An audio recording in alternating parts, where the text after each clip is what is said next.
All right, friends, we're ready for our next podcast, and Joshua Ehlen is on with us from JDE Rail, and it's such a pleasure to have you on the podcast. So here's how I discovered you. I get captivated when I see scenery that catches my eye that says, okay, this is geographically pristine. This is perfect. This reminds me of layouts that I'm fans of. And although I know it's just a glimpse of what you're doing on the layout, tell us about how the railroad started and what inspired you to begin your work on YouTube. So I guess there's kind of two answers to this question, kind of about how I wanted to get started on YouTube, and then my inspiration for the scene I'm working on that I've made videos for. So as far as the scene I'm working on, my father-in-law, he worked for Ameren, Missouri. He was a power plant manager, kind of around St. Louis. There's various power plants, but the main one that he worked at was called Labadie. It was kind of near Washington, Missouri. But and I find all that like really fascinating. And with him being a power plant manager, he kind of had to, keep track of all the coal trains that, come in and out of the plant. And he was kind of telling me a bit about their coal operations and how, they source coal all the way from the Powder River Basin in Wyoming.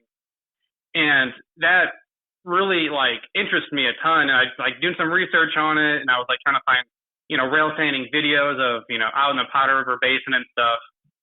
And a popular location that I guess people would film at was called Logan Hill, and it's on the 4-track mainline section of the Orin Subdivision, which is the main subdivision that goes through the Powder River Basin and into all the mines. And I think it's BNSF with Union Pacific trackage rights. But there was a certain scene where people rail fan at that's at the top of the hill, and it's looking down, I believe, the north side. And I just thought it was a super cool location. I mean, 4-track mainline. It's only coal trains, but a ton of traffic. So I was like, well, if I'm going to build a railroad and have one pretty main scene when you walk into the room, I want it to be a condensed kind of version of Logan Hill. So the scenery that I'm making is kind of more, I guess, arid, kind of western scenery, a lot of grass and kind of shrubs, but no major trees. So on my channel, some of the videos I've done, I'm trying to recreate that look of just a kind of arid, kind of grassy landscape. Yeah, I lived in Cheyenne. We lived in Cheyenne for a while back in the mid-20 teens. And so I got up there, so I know it, and I've seen those units, those unit trains. I've been to Gillette and been south. Yeah, been south of Gillette, winding back to, the line between Cheyenne and Casper. So, yeah, I've seen it. So there was this Powder River BNSF coal layout that was done in N-scale by N-scale Addict, and the scenes on that layout remind me so much of what you've done, and what you've done reminds me so much of the N-scale Addict coal layout. But that's what yours reminded me of, because it was really simple with a highway overpass, the banked cuts with the dirt and mud and rock and the grass. And mainly the prairie grass, not much else, and several shades of it, and then capturing the spirit of the dirt roads as well too, or the service roads for railroad workers. Just a phenomenal scene, and you've been doing a whole bunch of videos on the scenery on that. Tell us about those. So, whenever I was thinking of video ideas, I'm like, well, I certainly want to do some videos on scenery because the hobby encompasses so many aspects. You got electrical work, you got woodworking, you got more of the artistic side with scenery. And I'm a lot more on the artistic side. So I'm like, oh, cool. Okay, cool. I'm going to try my best with some scenery here. And of course I'm going to, film it, document it, edit it into a video. And I was like, well, there's a lot to do. So I'm probably going to break it down into 3 parts. And it was actually a lot more of a monumental task to get those videos put out, because I did one for ballasting, because I absolutely love to ballast. I mean, it is certainly tedious and it takes a long time, but thankfully the scene I'm working on isn't like very huge, so I can like take my time with it. So I did a video for that, and then the next video was using tile grout as dirt, and then the next video was using static grass in like various lengths and kind of layering them, and then I used a airbrush as the final touch to kind of get the color a little bit more how I wanted, because the time of year the scene I'm going after is I think around October, and I specifically chose that time because some of my like favorite videos I found like in this region, trying to do like my research on it, they were shot around fall, and I just kind of loved the color of like the kind of like the dead grass. It's not dead, but like around fall time when everything is kind of dying out from summer, and I just thought it was a cool color palette to recreate. So I figured it'd be a fun adventure for me to partake in it if you will. Yeah, so I really love, when you walk into the room, I would assume when you walk into the room, that's the signature scene that you see, right? Yes. Yeah, exactly. So the room I have to work in is only 12 feet by 12 feet. I mean, maybe it's shy a few inches or long a few inches, but basically about that size. And I was like thinking like, okay, so how can I create a layout that's like simple but effective, and it's like kind of you're immersed when you walk in the room, and you already like you're like already looking at a scene. So I was like, well, so this is actually my very first like full layout I've done, like coming back into the hobby. So I was like, I just wanted to keep it simple and basically focus on scenery. So the main scene you see when you walk in is basically just a curve that comes out of the backdrop. It's about a 6 or 7, maybe 8 foot run to the other side of the room. Then it like ducks under the backdrop and then does like a curve to go back into the inner portion of the layout, which I haven't shown a ton because it's basically just plywood Pacific in there. But yeah, as you were saying, the scene I'm showing in all my videos is like the signature scene that everyone will see as soon as you walk in the room. And I kind of wanted it that way. Like, you walk in and it's like kind of like an immediate, impact, and it, the scene really draws you in. Yeah, it certainly does. Let me ask you about the inside or the guts or plywood Pacific, where there looks like there's some staging, a yard, and maybe some future industries. What's the story with that? Yeah. So whenever I was like thinking up a track plan, I didn't want to get like bogged down with trying to make it extremely prototypical or trying to fit a staging yard or a big yard in kind of a small space. So pretty much all it is going to be is a couple industries, and then I guess there's like a kind of like a rip track, and then there's another piece of track that's going to go behind the backdrop to kind of give the illusion that the layout's bigger, because in my head, that piece of track that is eventually going to go through the backdrop kind of like it's supposed to represent the track is going to like more industries, I guess, if that kind of makes sense. Well, where will that be? Because I was looking at it going, trying to figure out now that I know that it's Wyoming and the Powder River coal basin. Where will that be in the inside? What will that represent? Yeah. So actually, my layout's kind of like funny this way. So the signature scene is based in Wyoming, and it goes through the backdrop, and then you're teleported to St. Louis. There you go. There's nothing wrong with that, man. That's why we call it proto freelancing up in here. Yeah, exactly.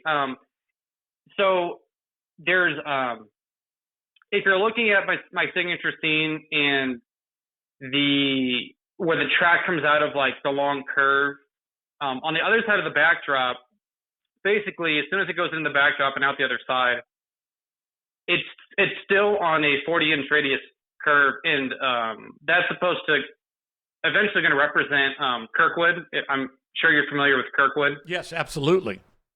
Yeah, so the station in Kirkwood is kind of on that bend. So on the layout, the train's still on that 48-inch radius. So eventually it's going to be kind of like Kirkwood, and then somehow it's going to transition into a little bit of like Webster Groves, and then eventually it'll be sort of like if like on a map, if you follow the tracks and it gets closer to like the downtown area, kind of reminiscent of that. I mean, I don't have enough trackage to make it look exactly like it, but that's great. Hey, I want to talk some scenery stuff. So who are your scenery mentors? Because you have nailed it. I think that was the first thing that attracted me, your use of tile grout, powdered or unsanded or sanded tile grout, right? That is what everybody's using these days. Yeah, just the super fine powder. Yeah, like so I get it from Home Depot, and sometimes I see it sanded, sometimes it says unsanded, but it's basically just like, your powdered tile grout is what I've been using for the dirt base. Yep, I've been using it for several years now and love it. And then Lance Mendheim actually talked about ways to mix it. So I actually picked up some other colors, even though I specifically keep it to the desert sand or the beige. You know what I mean? So how did it work for you when you wet it? To me, it changed colors and I had to paint it again.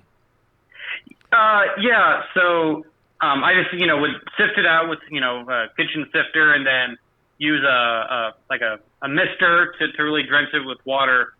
And the color I used was fairly bright. It was like a kind of like a bright tan, I guess. Yeah. And then kind of like what you're saying, when you wet it and it dries and cures, it's a little darker.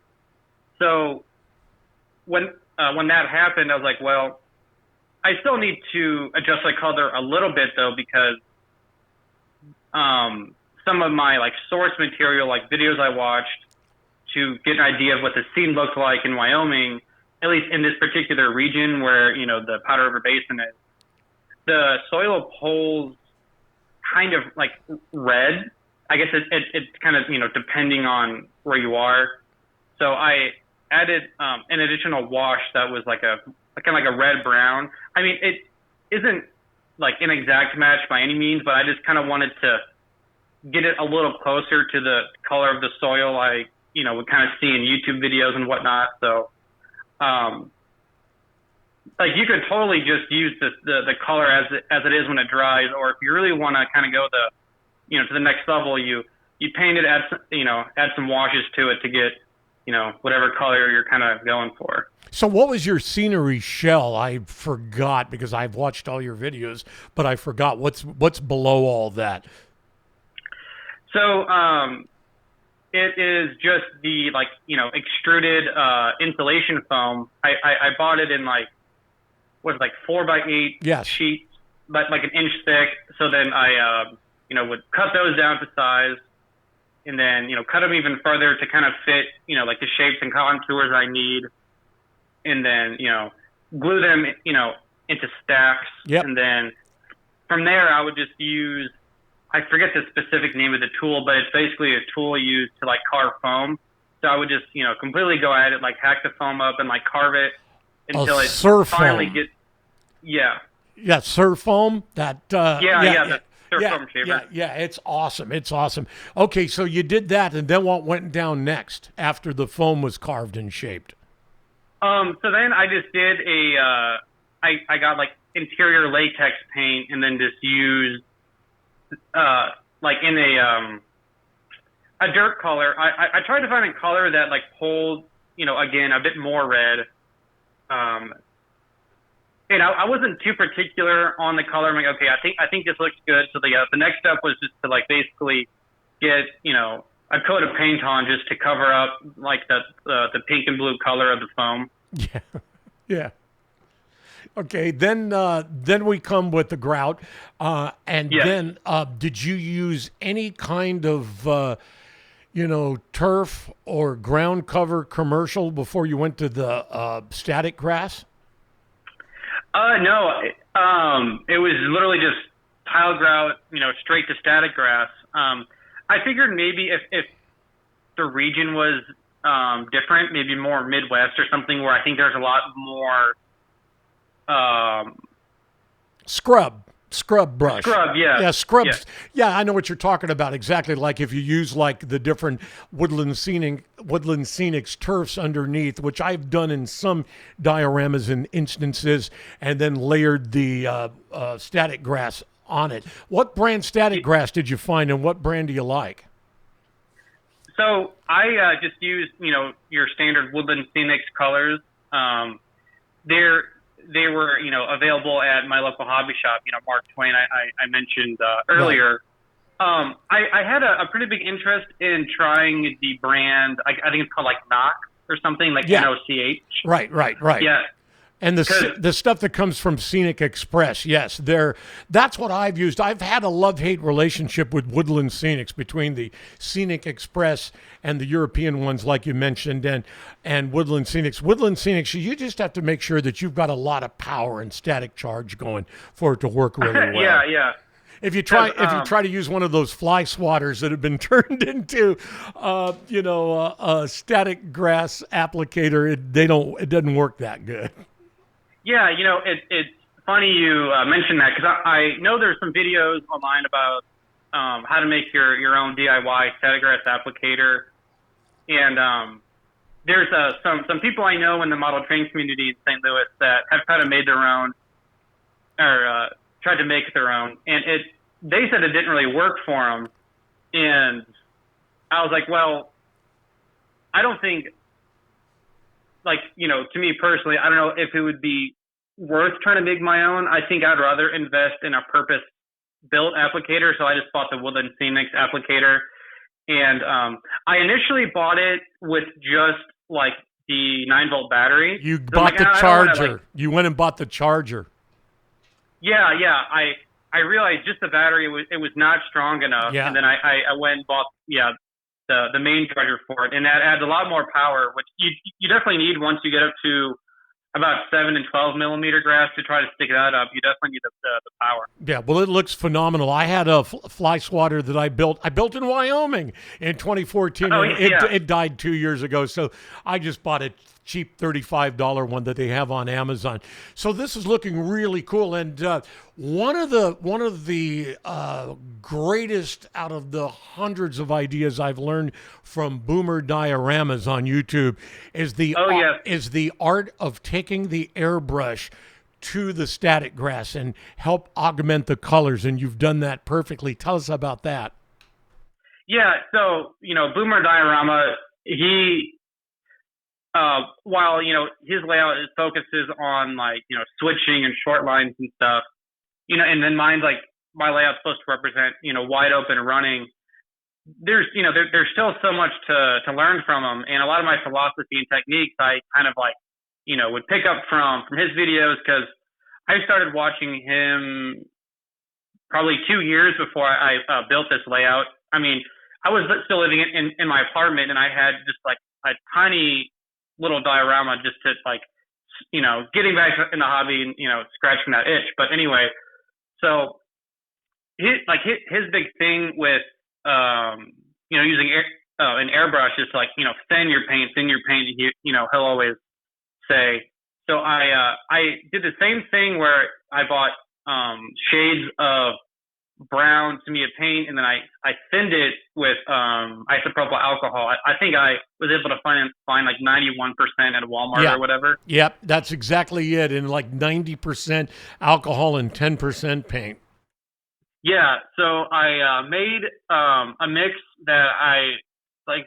The color to me felt would change like the color of the static grass, because it was woodland scenics, I think they do like, I think it's called like straw, or well, basically it's like their yellow grass is like the close to kind of like that, deader looking grass. The prairie grass, the yellow gold Yeah. kind of amber prairie grass. Amber waves Yeah. of grain, if you remember. Yeah, yeah.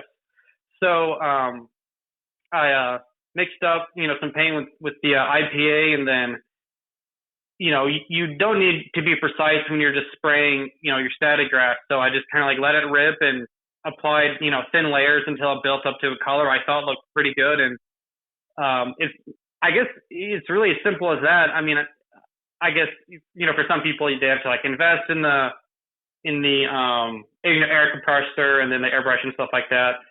But the results, I think, I would say really speak for themselves, because like as soon as I like sprayed paint on it and like saw the immediate change, I'm like, wow, this looks like really good. And I'm not trying to toot my own horn. I'm just like recalling what I saw. I'm like, wow, this kind of like what, Boomer says, like, airbrushing your static grass really changes the game. Well, no, and I talk about it on this podcast all the time. I try to correspond and communicate and put on this podcast people that share my same interest in model railroading, and mine is scenery, and it is the artistic end of model railroading. And when I saw that scene developing, I'm going, oh yeah, we got a modeler up in here. Yeah, thank you so much. I love scenery. I mean, the electrical side honestly scares me. Like, I know just enough. Yeah, I know just enough to get my track wired, but, to me, I love to be immersed in a scene, even if it's the simplest of track design or whatever. Having really good scenery to work at is kind of what really draws me into layout. All right, so what concepts and techniques, other than what we've just talked about, have you discovered and learned in building JDE Rail? Now, that is your official name.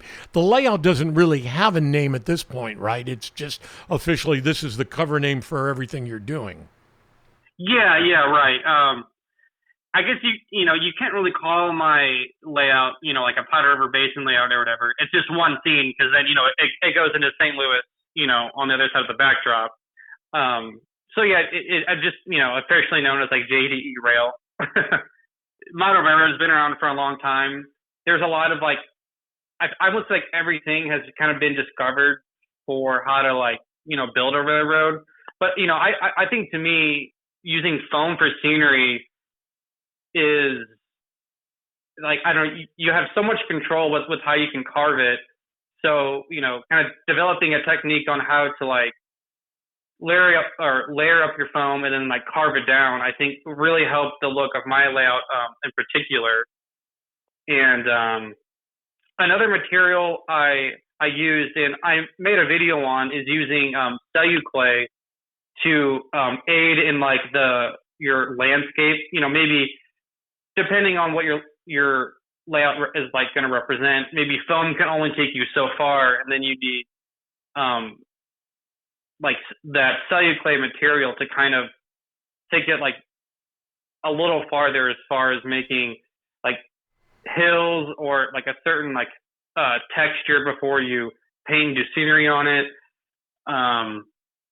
or just filling like kind of any gaps in the foam depending on kind of how your foam's layered. If you want to like fill in gaps with celluclay.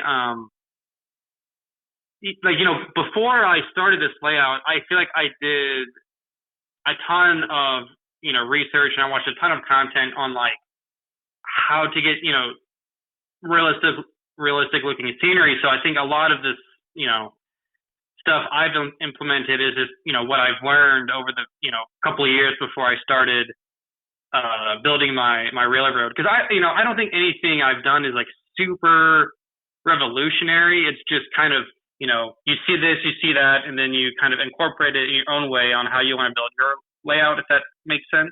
No, it makes sense because I talk about on this channel, and I've talked about this with a lot of high-end modelers that I've had on this podcast.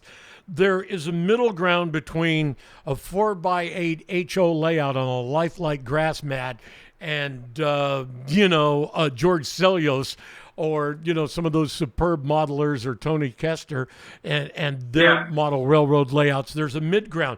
But to get there, you have to achieve simplicity, and the simplicity is really reigning there on your scene when you walk into the room, the hill there in Wyoming. And it's been done without having to use goofy products, plastic trees or or shake 'em grass or something like that, which is what I would love if they said if your channel ended tomorrow, what was the one thing you'd like people to get? How to do medium ground scenery on a model railroad layout, because I just watched a video today where people share their layout with with other modelers and stuff, and I'm going, people still are not painting track, still have Ferris wheels up and stuff, but that's okay because that's what their theme is. But for people like us that really want to make this thing get past the toy train level, we need to have to achieve a little bit more artistic creativity, if that makes any sense. Yeah, totally. I would say if my channel was to end and there's one takeaway, this is kind of like a maybe almost a two-part takeaway. One, almost to answer the previous question, is I think, you need a lot of patience, I think, if you want to achieve, a certain level of scenery, because with the static grass I applied, I think my video for it is like about 20 minutes. It's like 17 minutes, but between doing every single like layer of static grass, letting the glue dry, this and that, I think in real time, it was like a few weeks to get all of the layers down of static grass and then paint it. So I guess to answer the question is you got to have patience, and I think try your hand at static grass. I think it's a super powerful material to add to your layout for realism, and don't be afraid to mess up either, because when I first started applying static grass, it would never stick up straight. I don't think I would shake enough out to give it like realistic density, but definitely patience, and I think learning how to apply static grass really well, I think, is what I would want people to take away from my channel so far if it was to end today. Right. Well, I've had a ton of fun catching up with you. Looking ahead, what's next for the layout? Winter's coming, and you're going to spend time in the train room. I know the Midwest. Oh, yep. Actually, right now it's summer. It's a pressure cooker outside. So I'm I like to say I do kind of model railroading year round. It's not like seasonal. So what is next for the layout? I would really like to start building up the inside more, getting the kind of lighting valance set up, the hardboard backdrop, paint it into a sky blue, and fill in the open bench work, because unfortunately, having open bench work, I've had some rolling stock fall to the floor. I've actually had a locomotive fall to the floor, and that is no fun. So I would like to start finishing up the construction of the inside of the layout. And my layout currently doesn't have any sort of staging. I just have, tracks for industries and stuff I'll just store trains on. But I'm thinking about expanding the layout, putting a hole through the wall to make a little staging yard in our kind of laundry room. So those are two pretty big projects. That's up next to the layout. You better ask the boss if that's okay. I had a layout in a room in Derby, Kansas, and all of a sudden my wife goes, "Why is there a hole running into the closet?" Yeah, my wife is super supportive, and I've talked to her about it, and she's fine with putting a little hole through the wall and then a little like extension to the layout because that part of our basement we don't really like use a lot, so it's kind of just like free real estate. No, I got you. I got you. Yeah, mine was a bedroom in the basement, not just the basement. I probably could have got away if it was just into another room in a basement that was unfinished. Yeah. Oh, it was our. She just yelled at me. It was our tornado room. You'll know what that means. Oh yeah, yeah. We've had some bad weather come through, so I get it. I had to patch it up when we sold the house. All right, my friend. Mm-hmm. Do you got any closing thoughts you'd like to hit us up with? Closing thoughts. I really appreciated you reaching out and wanting to have me on your podcast. I enjoyed talking to you, talking about my layout. And it's, maybe a sort of plug my channel as well. You better, yeah. Put it up. Yeah. I'll put it up here. I pimped it on the Facebook page and on my YouTube channel. I put it up. Yeah, awesome. So yeah, I really enjoy doing my channel. The kind of next video I have planned is using my airbrush to quickly weather coal hoppers. There's some tools that I have and some methods I think that would be pretty cool to make a video for, and how to quickly weather coal gondolas, because I don't know, like they're not like super rust buckets. I think they just have a ton of grime on them, and then there's a pretty easy way, in my opinion, to get them to like pretty good weathered. So that's kind of what's next for the channel, and I enjoy making my videos, and I love engaging with people, and sharing my passion for the hobby like through my channel, and being a part of it, and like I said, I really appreciate being on your podcast. It was a blast.